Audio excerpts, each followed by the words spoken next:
Welcome students. Algorithm evaluation का हम आज पहला मॉडल पढ़ने जा रहे हैं जिसका नाम है क्यूइंग मॉडल। देखिए, सबसे पहले तो इसका नाम से समझ में आ रहा है कि क्यूइंग मॉडल मतलब कोई क्यू का कोई सिलसिला है यहाँ पे। तो हम समझते हैं इसको ये है क्या। देखिए, जब आपकी बहुत सारी प्रोसेस जो होती हैं जो कि रन हो रही होती है बहुत सारे सिस्टम में, और वो वेरी करती है डे टू डे, और उनके अंदर कोई स्टैटिक चीज नहीं होती कि कौन सी प्रोसेस कब आएगी, कौन सी कब आएगी, किस यूजर ने कब कौन सी बटन पे क्लिक कर दिया और कौन सी प्रोसेस एक्टिवेट हो गई। तो यहाँ पे क्या है, ये बड़ा रेंडमाइजेशन वाला कमाल है। अब कंप्यूटर को हम अगर ऐसा मान के चलें कि कंप्यूटर सिस्टम जो है ये क्या है, नेटवर्क ऑफ सर्वर है। तो हर एक सर्वर जो है उसके पास अपनी एक क्यू होगी वेटिंग कराने के लिए, वेट प्रोसेसेस को। और सीपीयू जो है वो एक सर्वर की तरह रिएक्ट करेगा जिसके पास एक खुद की रेडी क्यू होगी। और साथ ही साथ जो आईओ सिस्टम होगा उसके पास अपनी डिवाइस क्यू होगी। अब मान लीजिए कि आपको अराइवल रेट और सर्विस रेट पता है, तो आप आराम से कंप्यूट कर सकते हो utilisation, average queue length, average wait time और बाकी बची हुई चीजें। इस टाइप की एरिया ऑफ स्टडी को हम बोलते हैं queuing network analysis. Queuing network analysis. अब मान लीजिए एक एग्जांपल लेता हूं मैं कि अगर मान लीजिए एवरेज क्यू लेंथ है, स्मॉल एन से रिप्रेजेंट कर रहा हूं मैं इसको, अगर स्मॉल एन से रिप्रेजेंट कर रहा हूं, मैं इसको यहां बना देता हूं थोड़ा बड़ा, स्मॉल एन से रिप्रेजेंट कर रहा हूं, और मैं बोलता हूं कि एक डब्ल्यू, कैपिटल डब्ल्यू जो है वो है average waiting time. Capital W जो है वो है क्या, एवरेज वेटिंग टाइम, अगर इसको मान के चलता हूं मैं किसी भी क्यू के अंदर। और लैम्डा जो है वो है average arrival rate for new process. Lambda जो है वो क्या है, average arrival rate for new process in the Q. अब तो हम ये एक्सपेक्ट कर रहे हैं कि टाइम डब्ल्यू के अंदर प्रोसेस वेट करेगी क्योंकि वेटिंग टाइम है वो। तो इसका मतलब लैम्डा इंटू डब्ल्यू जो है वो क्या होगा, न्यू प्रोसेस का अराइवल।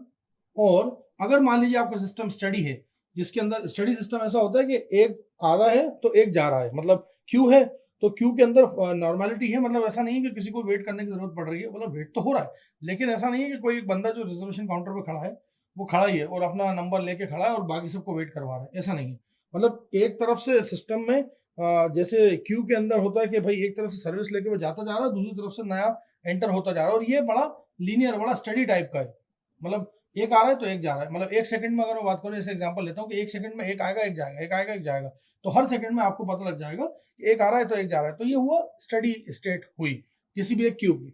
तो अब ये क्या है कि अगर मान लीजिए आपका सिस्टम स्टडी स्टेट में है, तो नंबर ऑफ प्रोसेस जो कि क्यू से लीव करेंगे वो हमेशा नंबर ऑफ प्रोसेस जितने अराइव हुए हैं उससे बराबर रहेंगे। मतलब अगर 4 गए तो 4 आए। वैसे ही इस इक्वेशन को, जो इस इक्वेशन आपके सामने लिखी है, n is equal to lambda into W, इसको बोलते हैं लिटिल्स फार्मूला। इसको क्या बोलते हैं, लिटिल्स फार्मूला इसका नाम है।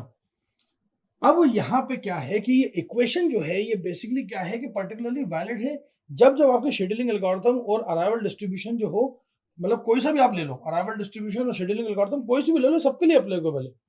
ये फार्मूला जो है आपको कंप्यूट कराता है कोई से 3 वेरिएबल्स में से एक वेरिएबल मान लीजिए, और आपको जो से आपको 2 वेरिएबल पता है ऑलरेडी और एक वेरिएबल आपको फाइंड ये करवा देगा ये फार्मूला। भाई 3 है इसके अंदर। अब मान लीजिए मैं एक एग्जांपल लेता हूं यहाँ पे। एग्जांपल ये है कि 7 नई प्रोसेस जो है हर सेकंड पे आ रही हैं। 7 नई प्रोसेस हर सेकंड पे आ रही हैं। तो और नॉर्मली उस क्यू के अंदर 14 प्रोसेस है। इसका मतलब ये कि जो अगर आप उसका एवरेज वेटिंग टाइम कंप्यूट करोगे पर प्रोसेस का तो वो आएगा 2 सेकंड। ये एक सिंपल सा रूल है कि 7 प्रोसेस थी, एवरी सेकंड वो 7 आ रही थी तो 7 जा रही होंगी। तो 14 प्रोसेस का डब्बा होगा, 14 प्रोसेस का पूरा क्यू है आपका, तो आपका एवरेज वेटिंग टाइम क्या होगा पर प्रोसेस का, 2 सेकंड्स। हमने इसके लिए कई सारे न्यूमेरिकल्स भी करे सर। क्यूइंग एनालिसिस जो है वो काफी यूजफुल होता है जब भी आप कभी शेड्यूलिंग एल्गोरिथम्स को कंपेयर करते हो, लेकिन इसकी कुछ लिमिटेशंस हैं। लिमिटेशन कुछ इस प्रकार की हैं कि जो एल्गोरिथम की क्लास होती है और जो डिस्ट्रीब्यूशन होता है वो बड़े मतलब जो हैंडल आप करते हो वो बड़ा लिमिटेड होता है उसके अंदर, मतलब एरिया, मतलब उसमें आप ज्यादा कुछ नहीं कर सकते। मैथमेटिक्स इसकी कॉम्प्लिकेटेड होती है एल्गोरिथम्स की। अब डिस्ट्रीब्यूशन जो है वो कितना काम कर रहा है डिस्ट्रीब्यूशन, वो फाइंड आउट करना थोड़ा सा मुश्किल है।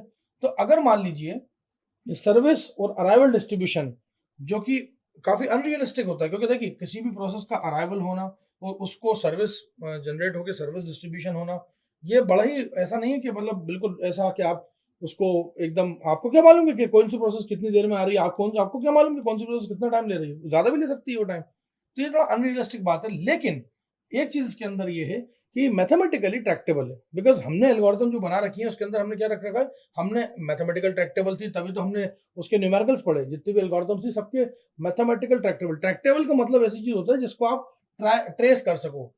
ट्रेसेबल या ट्रैक्टेबल जो होती है वर्ड, वो इसलिए होती है कि आपने डिड्यूस कर दिया उसको। मतलब अब मैं बताऊं कि ये फार्मूला मैंने लिखा भी इसलिए ये Littles formula, because Littles formula ये डिड्यूस कर सकता है कि कितना। अब आप इस लिटिल्स फार्मूले को अप्लाई कर दीजिए शेड्यूलिंग एल्गोरिथम्स के अंदर, तो आपको पता लग जाएगा कि क्यू की हालत क्या है। यही तो क्यूइंग मॉडल है। तो क्यूइंग मॉडल की खासियत यह है कि वो लिटिल्स फार्मूला देता है। लिटिल्स फार्मूले की मदद से आप ये बता सकते हो कि कौन सी प्रोसेस, मतलब कितनी नंबर ऑफ प्रोसेस, मतलब कौन सी, अब एक एक प्रोसेस से बात नहीं कर रहा, कितनी नंबर ऑफ प्रोसेस कितना वेट करेंगी और नई प्रोसेस को कितनी जगह देंगी।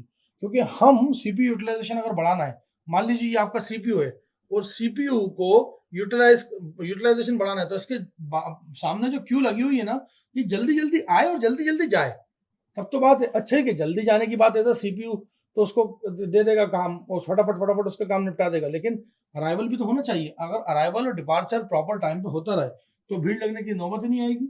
इसका मतलब आपका जो वो 3 बातें थी जो आपको मैंने बताई थी शुरुआत में, कि आपको मेन इन 3 चीजों पे काम करना है, वो 3 चीजें कौन कौन सी थी?